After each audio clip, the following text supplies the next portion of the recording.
اهدنا الصراط المستقيم. الحمد لله وكفى، والصلاة والسلام على خاتم الرسل وسيد الأنبياء وعلى آله وأصحابه الأتقياء. أما بعد فأعوذ بالله من الشيطان الرجيم. بسم الله الرحمن الرحيم.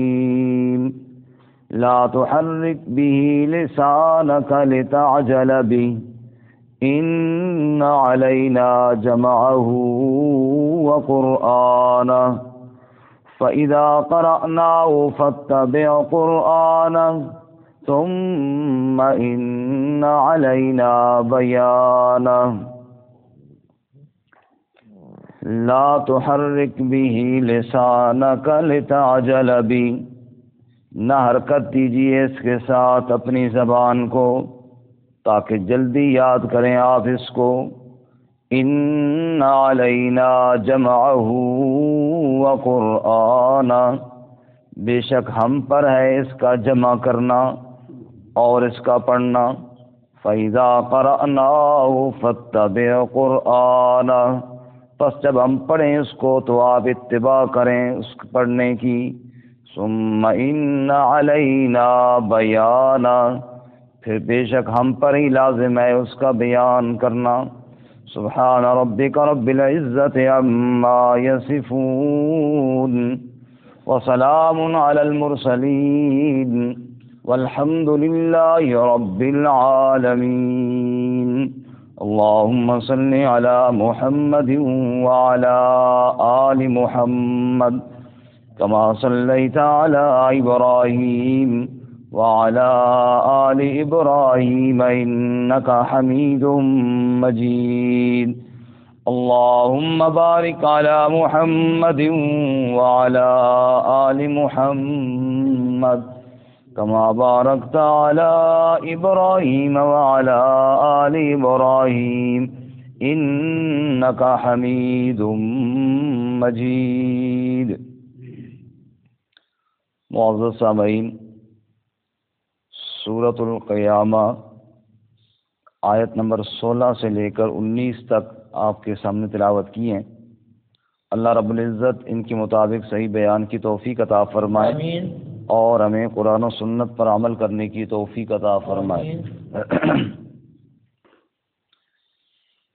اس سے قبل گزشتہ اسباق میں آپ حضرات نے سنا قیامت کا تذکرہ اللہ تعالیٰ نے فرمایا، چونکہ سورت کا نام ہی سورۃ القیامہ ہے، اور ارشاد فرمایا کہ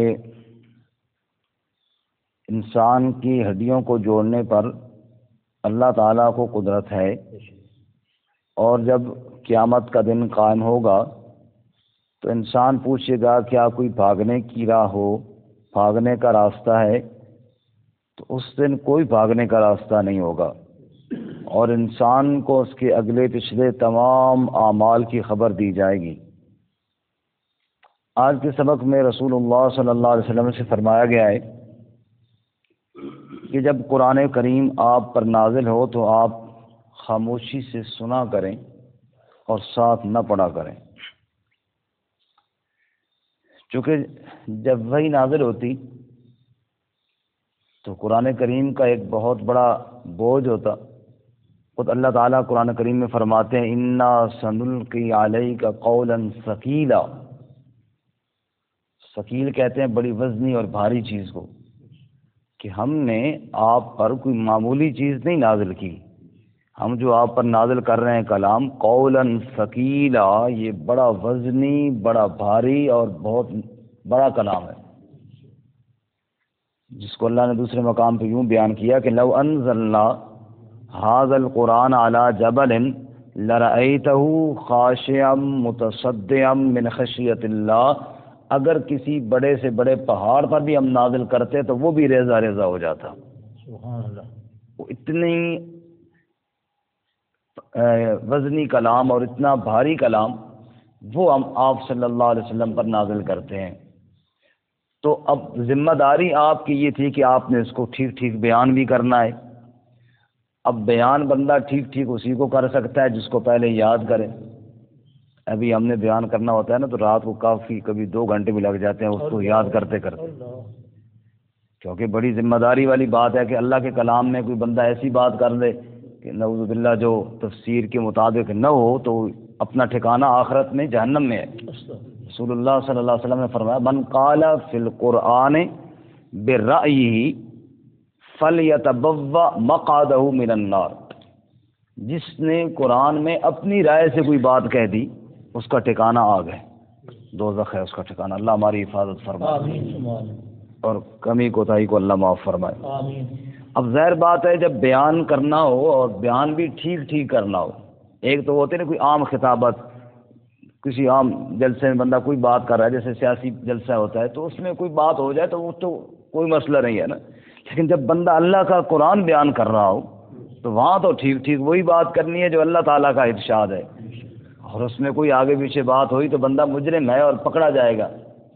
رسول اللہ صلی اللہ علیہ وسلم پر جب قرآن نازل ہوتا تو آپ اس فکر سے اور اس ڈر سے کہ کہیں کوئی آیت کوئی آگے پیچھے نہ ہو جائے، ادھر جبرائیل آپ کو پڑھ کر سناتے، ادھر ساتھ ساتھ آپ بھی پڑھتے رہتے تاکہ یاد ہو جائے، بھولے نہیں. اب یہ اللہ رب العزت نے فرمایا کہ آپ اس طرح نہ کریں. جبرائیل جب آپ کو سنائیں تو آپ چپ کر کے سنیں. باقی آپ کو یہ خطرہ ہونا کہ قرآن بھول جائے گا تو یہ بات نہیں ہے. جس اللہ نے آپ پر قرآن نازل کیا وہی اللہ قرآن کو آپ کے سینے میں محفوظ بھی کرے گا. جس اللہ نے آپ پر قرآن نازل کیا وہی اللہ آپ کو قرآن کی تفسیر بھی سکھائے گا. رسول اللہ صلی اللہ علیہ وسلم کا معاملہ کوئی نعوذ باللہ ہماری طرح تو نہیں تھا نا کہ پہلے رٹے لگاتے، پہلے یاد کرتے، تفسیریں دیکھتے اور پھر جا کر بیان کرتے. وہ تو اللہ کی طرف سے تھا. اور جناب اللہ تعالیٰ خود ہی قرآن کو آپ کے سینے میں محفوظ کرتا. ایک بار جبرائیل علیہ السلام پڑھتے، ایک بار آپ صلی اللہ علیہ وسلم سنتے، بس وہ قرآن سارا آپ کو ترجمہ بھی یاد ہو جاتا، تفسیر بھی یاد ہو جاتی، اور آگے بیان کا طریقہ بھی اللہ تعالیٰ سکھا دیتے. سبحان اللہ. یہاں پہ ایک سوال یہ ہے کہ قرآن کریم کا آیات کا آپس میں ربط ہوتا ہے نا، ہر بات کا بات کے ساتھ جوڑ ہوتا ہے. تو یہاں تو بات قیامت کی چل رہی تھی، یہ بیچ میں قرآن کی بات کیسے آ گئی؟ موضوع تو قیامت کا تھا نا، موضوع تو قیامت کا چل رہا تھا.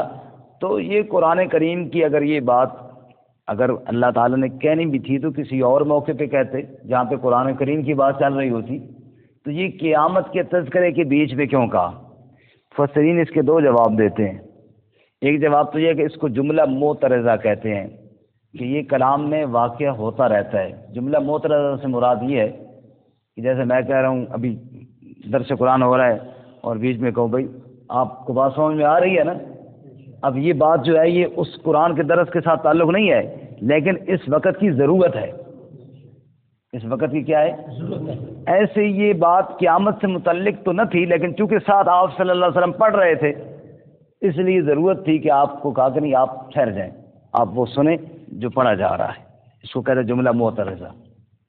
دوسرا اس کا جواب جو ہے جو اس سے بھی بہت مفسرین نے دیا جو بہت ہی عمدہ ہے، اللہ ان پہ رحمت فرمائے.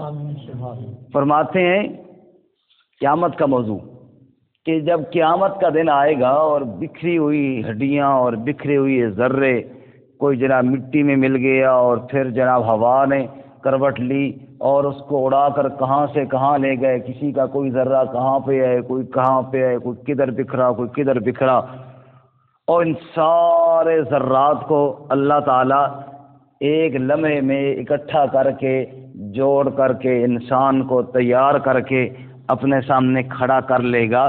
بالکل اسی طرح جس طرح کوئی آیت کہاں پہ ہے، کوئی آیت کب نازل ہوئی ہے، کوئی آیت کب نازل ہوئی ہے، وہ بکھری ہوئی آیتوں کو جس طرح اللہ نے آپ کے سینے میں محفوظ کر لیا اسی طرح اللہ بکھری ہوئی ہڈیوں کو بھی محفوظ کر لے. اب یہ الگ نہیں رہا، یہ اس کے ساتھ جڑ گئے. وہی موضوع گویا کہ اس پر ایک دلیل اللہ تعالیٰ نے دی ہے کہ یہ قرآن کو یاد رکھنا یہ کوئی آسان بات ہے. اللہ تعالیٰ نے ان بکھری ہوئی آیتوں کو، بکھری ہوئی الفاظ کو آپ صلی اللہ علیہ وسلم کی سینہ اطہر میں جمع بھی فرمایا اور آپ صلی اللہ علیہ وسلم کو ان کا بیان بھی سکھا دیا۔ وہ اللہ تعالیٰ ہڈیوں کو بھی جمع کرنے پر قدرت رکھتا ہے جو بکھری ہوئی ذرات کو اور ان بکھری ہوئی آیات کو جمع کر سکتا ہے۔ وہ ابراہیم علیہ السلام نے کہا نا یا اللہ آپ کیسے مردوں کو زندہ کریں گے؟ قال اولم تؤمن، آپ کو یقین نہیں؟ کہا کیوں نہیں، لیکن وہ میں کیفیت پوچھنا چاہتا ہوں۔ کہ فخذ اربعۃ من الطیر، 4 پرندے پکڑو، فصرہن الیک، ان کو اپنی طرف مائل کرو۔ جیسے پرندے رکھنے والوں کو پتہ ہے کہ جناب وہ بلاتے ہیں تو وہ آ جاتے ہیں، مائل ہو گئے پھر ان کو ذبح کرو، ان کے ٹکڑے کرو اور ان کو مختلف پہاڑوں پر رکھ دو۔ کسی کا سر ادھر پڑا ہے تو چونچ اس پہاڑ پہ پڑی ہے، پر ادھر پڑا ہے، پنجے ادھر پڑے ہوئی ہیں، اس طرح ان کو مکس کر کے کوئی کدھر ثم ادعوہن یأتینک سعیا، پھر ان کو بلاؤ اور جس طرح پہلے آپ بلاتے تھے نا دوڑتے ہوئے آتے تھے اسی طرح دوڑتے ہوئے آئیں۔ وہ اللہ اتنی قدرتوں والا ہے، وہ اللہ آپ کے سینے میں قرآن پاک کو جمع فرمائے گا، اور اللہ کے لیے کون سا کام مشکل ہے؟ اسی بات کو اللہ نے سورہ یاسین میں بیان کیا نا کہ انسان کے بارے میں شکوہ کرتے ہوئے وَضَرَبَ لَنَا مَثَلًا وَنَسِيَ خَلْقَهُ، سورہ یاسین ہے، قَالَ مَن يُحْيِي الْعِظَامَ وَهِيَ رَمِيمٌ۔ اللہ فرماتے ہیں دیکھو اس انسان کو، یہ میرے لیے مثالیں بیان کرتا ہے اور یہ بھول گیا کہ اس کو اللہ نے پیدا کیسے کیا تھا۔ قال، یہ انسان کہتا ہے من یحیی العظام، کون ان ہڈیوں کو زندہ کرے گا؟ وہی رمیم، جب یہ چورا چورا ہو جائیں گی، ریزہ ریزہ ہو جائیں گی۔ قل، جواب دے میرے محبوب صلی اللہ علیہ وسلم، یحیی الذی انشاها اول مرہ، وہ زندہ کرے گا جس نے ان کو پہلی مرتبہ پیدا کیا تھا۔ وَهُوَ بِكُلِّ خَلْقٍ عَلِيمٌ، اور وہ اپنی مخلوق کو، اپنی تخلیق کو خوب جانتا ہے، اس کو پتہ ہے میری پیدا کردہ چیز کہاں پڑی ہے اور اس کو کیسے جوڑنا ہے، وہ کسی چیز سے غافل کوئی نہیں۔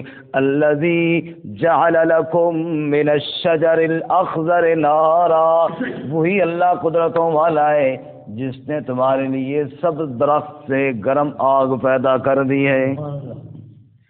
الذي جعل لكم من الشجر الأخضر نارا فإذا أنتم منه توقدون، یہ جو تم سلگاتے ہو اس آگ کو دیکھ کر ہی اللہ کی قدرت کو پہچان لیا کرو، وہ کتنی قدرتوں والا ہے۔ انما امرہ اذا اراد شیئا ان یقول له کن فیکون، وہ جب ارادہ کر لیتا ہے کسی کام کا تو وہ کام پورا ہو جایا کرتا ہے، اس کے ارادے میں کوئی رکاوٹ بننے کی ہمت نہیں رکھتا اور طاقت۔ سبحان اللہ۔ لا تحرک بھی لسانک، اے میرے محبوب صلی اللہ علیہ وسلم، جب قرآن کی وحی آپ پر نازل ہو آپ کو زبان ہلانے کی ضرورت بھی کوئی نہیں۔ لا تحرک بھی، نہ حرکت دیجئے اس قرآن کے ساتھ اپنی زبان کو، لتعجل بھی، تاکہ آپ جلدی اس کو یاد کر لیں۔ جلدی یاد کرنے کے لیے آپ ساتھ پڑھیں نہ پڑھیں میرے محبوب صلی اللہ علیہ وسلم۔ دوسری جگہ اللہ فرماتے ہیں وَلَا تَعْجَلْ بِالْقُرْآنِ مِن قَبْلِ أَن يُقْضَىٰ إِلَيْكَ وَحْيُهُ، بالکل اسی طرح کا مضمون ہے 16ویں پارے میں۔ وَلَا تَعْجَلْ بِالْقُرْآنِ مِن قَبْلِ أَن يُقْضَىٰ إِلَيْكَ وَحْيُهُ، جلدی نہ کیجیے میرے محبوب صلی اللہ علیہ وسلم وحی کی پورا ہونے سے پہلے۔ ابھی جبرائیل نے پورا آپ کو سنایا نہیں، اس سے پہلے آپ یاد کرنا نہ شروع کیجیے، جلدی نہ کیجیے۔ فَقُلْ رَبِّ زِدْنِي عِلْمًا، وہاں 16ویں پارے میں، جلدی نہ کیجیے بلکہ جب ٹائم ملے تو میرے سامنے فریاد کر لیجئے رب زدنی علما، اے میرے اللہ میرے علم میں اضافہ فرما۔ بس تو دعا کرتا جا میرے محبوب، میں اللہ تیرے علم میں اضافہ فرماتا جاؤں گا۔ میں نے تجھے تو وہ علم دیا جو اور کسی کو عطا نہیں کیا، اولین اور آخرین کا علم وہ سارے کم تھے، میں نے آپ کو مخلوق میں سب سے زیادہ علم عطا کیا ہے۔ الرحمن علم القرآن خلق الانسان علمہ البیان، تجھے قرآن تو رحمان نے پڑھایا ہے، تیرے قرآن کا استاد میرے محبوب میں اللہ تعالیٰ خود بن گیا ہوں، سبحان اللہ، تیرا استاد میں خود بن گیا ہوں۔ اور شاگرد کی قابلیت کا پتہ، استاد کی قابلیت کا پتہ شاگرد کی قابلیت سے چلتا ہے، جتنا شاگرد اچھا پڑھتا ہو اتنا استاد اچھا ہوتا ہے۔ میرے محبوب جتنا تو اچھا پڑھے گا اتنا لوگوں کو میری قدرت اور وحدانیت سمجھ آئے گی۔ میں نے تجھے اپنی قدرت کا شاہکار بنا کر کے بھیجا ہے۔ یہی وجہ ایک جگہ اللہ فرماتے ہیں یا ایھا الناس قد جاءکم برہان من ربکم وانزلنا الیکم نورا مبینا، اور کائنات والو میں نے اپنی توحید کا برہان بنا کر بھیجا ہے اپنے محمد صلی اللہ علیہ وسلم کو، سبحان اللہ، میری وحدانیت کی دلیل، برہان کہتے ہیں اس واضح دلیل کو۔ جیسے ابھی دوپہر کا وقت ہو، کوئی بندہ کہے کہ جناب مجھے دلیل دو کہ اب دن ہے، تو بھائی اب دلیل کی ضرورت نہیں ہے، واضح چیز ہے، اس کو کہتے ہیں برہان۔ میری وحدانیت کا برہان بن کے آیا ہے میرا محمد کریم صلی اللہ علیہ وآلہ وسلم۔ اس لیے اللہ کریم فرماتے ہیں لا تحرک به لسانک لتعجل به، اے میرے محبوب صلی اللہ علیہ وسلم آپ زبان کو حرکت بھی نہ دیجیے جب قرآن کی وحی آپ پر نازل کی جا رہی ہو، سبحان اللہ، جزاک اللہ خیر۔ اچھا یہاں پہ ایک بات اور بھی سننا، زبان کو حرکت میں معلوم ہو، پڑھنا وہ ہوتا ہے جو زبان کی حرکت کے ساتھ پڑھا جائے۔ بس نماز پڑھ رہے ہوتے ہیں نا بالکل منہ بند، یہ کیا ہو جی اسی دل چ پڑھ رہے ہیں، ایسے کی کر رہے ہیں دل چ پڑھ رہے ہیں۔ زبان کی حرکت، ہونٹوں کا ہلانا، قرات اس کو کہتے ہیں، زبان کو ہلایا جائے اور ہونٹوں کو ہلایا جائے، صرف سوچنے کا نام نماز نہیں ہے۔ اب الحمدللہ رب العالمین میں نے پڑھا نا، یہ میرے ہونٹ ہلے ہیں، اور اگر میں منہ بالکل بند کر کے کہوں تو یہ میں نے الحمدللہ رب العالمین کو سوچا ضرور ہے، پڑھا کوئی نہیں ہے، سوچا ضرور ہے لیکن صرف سوچنے کا نام نماز میں نہیں ہے ضروری، نماز میں پڑھنا ضروری ہے۔ نماز میں کیا ہے جی؟ پڑھنا ضروری ہے۔ لا تحرک به لسانک، عبداللہ بن عباس رضی اللہ تعالیٰ عنہما، رسول اللہ کے چچا عباس کے بیٹے، تفسیر میں اللہ تعالیٰ نے جو ان کو مقام عطا فرمایا وہ اور کسی کو نہیں، اور اللہ کے نبی نے دعا بھی دی، اور دعا کا نتیجہ وہ فرماتے تھے کہ میں تجھے بتاؤں کہ جب وحی نازل ہوتی نبی پاک کیسے اپنی زبان ہلاتے تھے اور ہونٹ ہلاتے تھے، انہوں نے ایسے ہلایا جیسے ابھی میں نے آپ کو ہلا کے دیکھا، اور فرمانے لگے ایسے آپ ساتھ پڑھتے تھے تو اللہ نے کہا یہ بھی نہ ہلائیں، آپ خاموش رہیں، بالکل دل میں بھی نہ پڑھیں، اور بس سنتے جائیں، اور پھر دیکھو میں اللہ کیسے جمع کر دیتا ہوں آپ کے سینے میں، سبحان اللہ۔ اسی لیے دوسری جگہ اللہ فرماتے ہیں نا اذا قرئ القرآن فاستمعوا له وانصتوا لعلکم ترحمون، جب قرآن پڑھا جائے تو چپ رہا کرو، خاموش رہا کرو، اور کان لگایا کرو، توجہ سے سنا کرو تاکہ تمہارے اوپر رحم کیا جائے۔ تم جتنا رب کے کلام کو توجہ کے ساتھ سنو گے اتنا اللہ کی رحمتیں تمہارے اوپر نازل ہوا کریں گی۔ فرماتے لا تحرک به لسانک لتعجل به، جلدی نہ کیجیے اس کے ساتھ۔ یہاں پہ مفسرین نے ایک اور بات بھی لکھی ہے کہ جو حافظ اتنا جلدی پڑھے کہ سمجھ ہی کوئی نہ آئے، لتعجل به، اللہ فرماتے ہیں ایسی زبان نہ ہلائیے تاکہ جلدی ہو جائے، یعلمون اور تعلمون کے علاوہ سمجھ ہی کوئی نہ آئے۔ اللہ اکبر، جیسے رمضان میں بعض دفعہ ایسی سپیڈ سے کہ کوئی پتہ نہیں ہوتا کہ یہ پتہ نہیں کیا پڑھ رہا ہے، کوئی سامعین کو کوئی ایک ٹکا سمجھنے کوئی نہیں آتا کہ یہ پڑھ کیا رہا ہے، بس جناب یعلمون تعلمون اللہ اکبر، یعلمون تعلمون اللہ، وہ دے مار سے 4:30 ایسے نہیں کرنا، قرآن کریم کو ٹھہر ٹھہر کے پڑھنا ہے، جو سننے والوں کو سمجھ میں آئے کہ یہ کون سی کلام پڑھ رہا ہے اور کون سی آیت پڑھ رہا ہے۔ فرمایا کہ جلدی کرنا اللہ کے کلام کے ساتھ یہ پسند نہیں ہے۔ وہ ایک دن فضائل اعمال میں پڑھ رہے تھے نا کہ ایک بزرگوں نے 2 قرآن پاک ختم کی تھی، تیسرا بچا سے قرآن پاک ختم کر دیتے۔ میں کیا آج کوئی ہے؟ آج تو کوئی نہیں پڑھنے والا، تاکہ میں اس کو کوئی انعام دوں، انعام بھی مکمل دوں گا انشاءاللہ۔ تو ایک لڑکا بولا، وہ آفر صاحب بھی بولے، تو کہنے لگے جی وہ ان کی کرامت تھی۔ ہاں کرامت آج تو ظاہر ہے کہ یہ ہے کہ اس طرح پڑھ دیں گے لیکن سمجھ کو نہیں آئے گی، پھر آپ کو یہ نہیں پتہ چلے گا کہ کیا پڑھا گیا جی۔ فرمایا لا تحرک بی لسانک لتعجل بی، حرکت نہ دیجیے اپنی زبان کو تاکہ جلدی کیجیے کریں اس کے ساتھ، یعنی جلدی یاد کرنے کے لیے۔ ان علینا جمعہ، بے شک ہم پر ہے لازم اس کا جمع کرنا، یہ جو آپ کے سینے کے اندر جمع ہوگا یہ آپ پہ نہیں، یہ ہماری ذمہ داری ہے۔ معلوم ہوا حفظ قرآن اللہ کی توفیق سے ہوتا ہے۔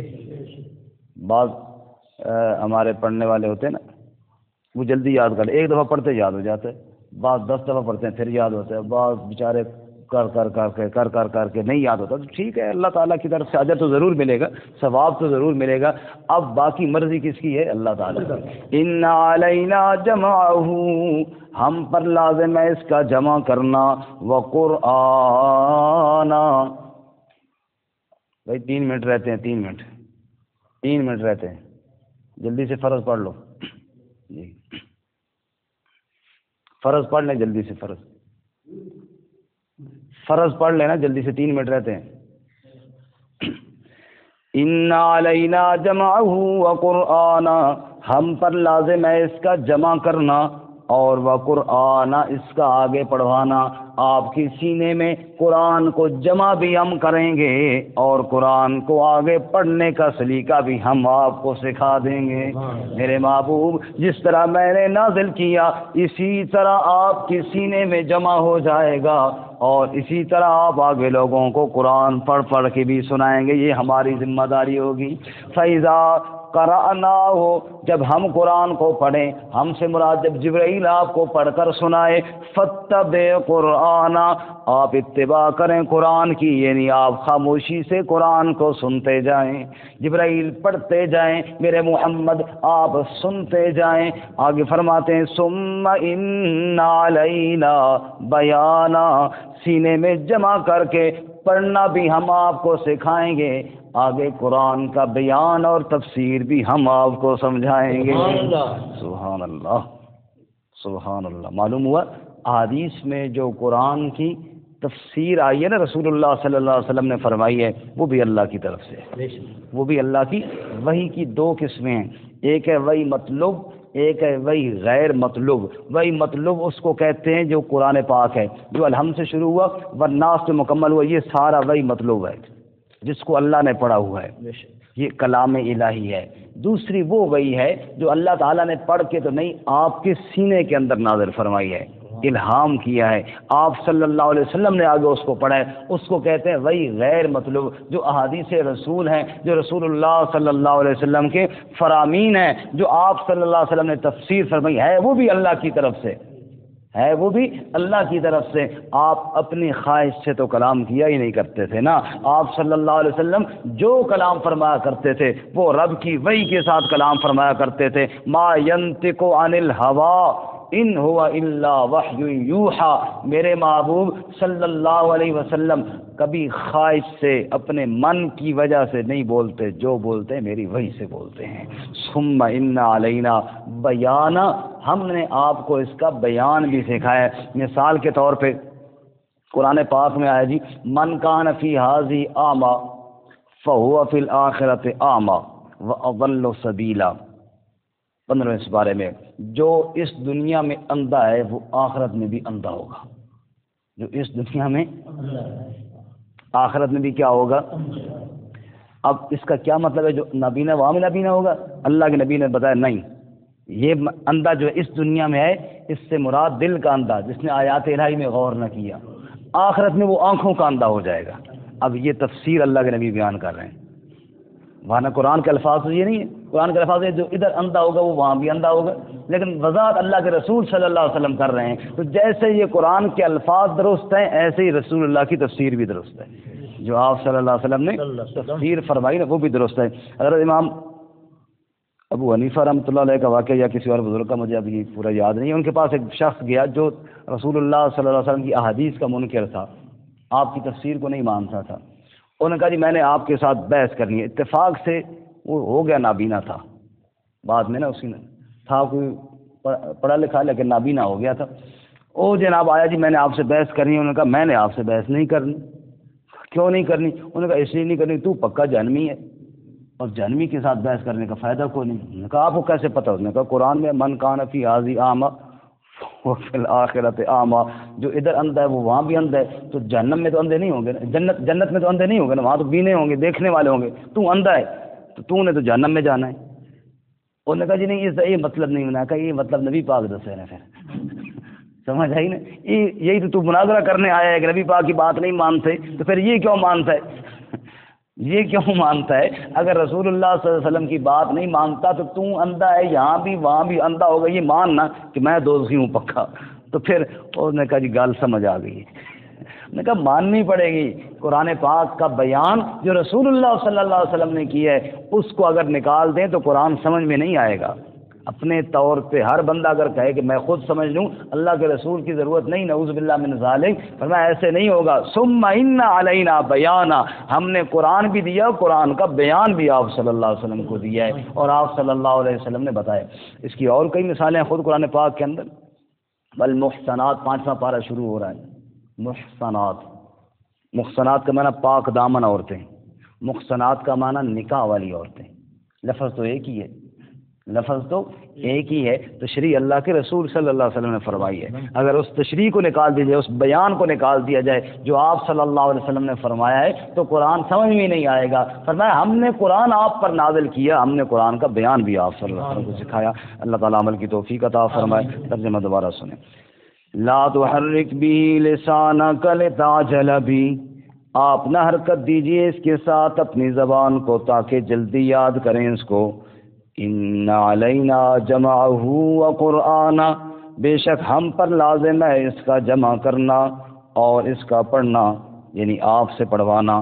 فَإِذَا قَرَأْنَاهُ، پس جب ہم پڑھیں یعنی جبرائیل پڑھ کے سنائے، فَاتَّبِعْ قُرْآنَ، آپ اتباع کریں قرآن کی.